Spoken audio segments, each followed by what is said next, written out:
Hey, this is Ash from Outlier. This is our second video in our series of videos on how Chinese characters actually work. In our first video, we talked about the three attributes of a functional component. Those are form, meaning, and sound. Today, we're going to talk about types of components, semantic components. There's two types of semantic components, form components and meaning components. The other two types of components, sound components and empty components, will be talked about in future videos.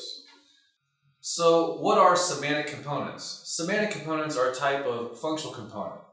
Okay, well, what's a functional component? A functional component is part of a character that's actually doing a function. It has a function within that character.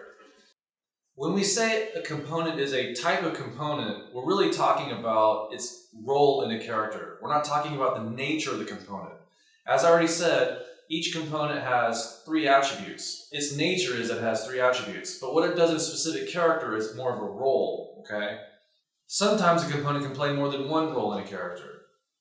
Also, keep in mind, all these concepts will appear several times throughout this series of videos, so if you don't get them right away, then that's no big deal.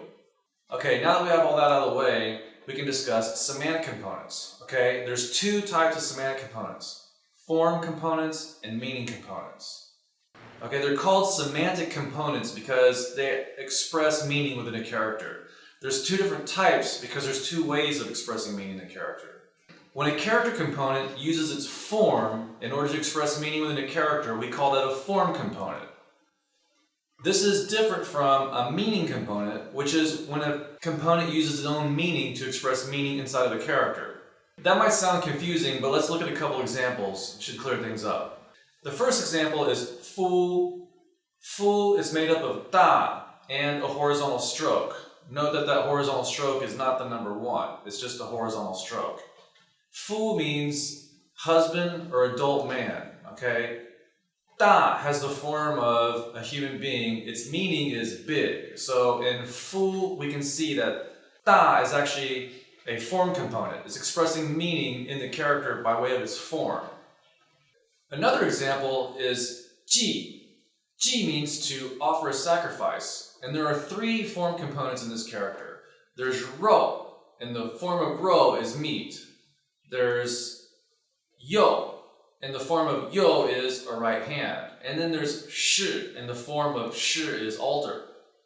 Okay, so in the character ji, the meaning to offer a sacrifice is expressed by a hand placing meat on top of an altar.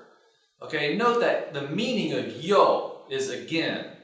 So it's very obviously not part of this picture. So yo is not a meaning component here, it's a form component. In addition to adding meaning to a character's meaning by way of its form, a component can also add to a character's meaning by way of its meaning. These are called meaning components. For example, take the character Y, which means not straight, crooked, okay?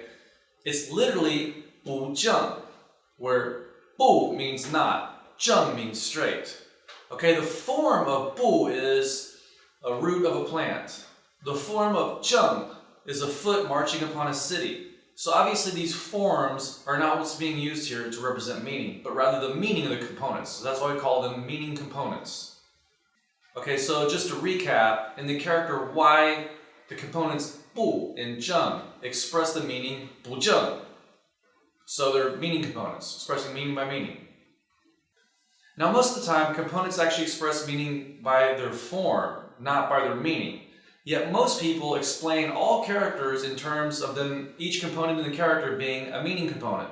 Well, that simply isn't true. Many times, components within a character are form components, not meaning components. And even worse than that is that people take the modern meaning of a component or the name of the component to say what kind of meaning it's adding in a character, and then they make up some random story. Well, that's not how characters work. It's actually important to understand what's going on in a character and how it works, because once you understand these things, you start to see system-level phenomena that is actually hidden if you just make up some random story and place it on top of a character. And it's these system-level phenomena, these system-level sound and meaning relationships that lead to predictability and long-term recall. If you like this video, be sure to subscribe. You can follow us on Twitter and on Facebook. And if you're really into the origins and evolution of Chinese characters, then check out our blog. Okay, till next time, I'm Ash from Outlier.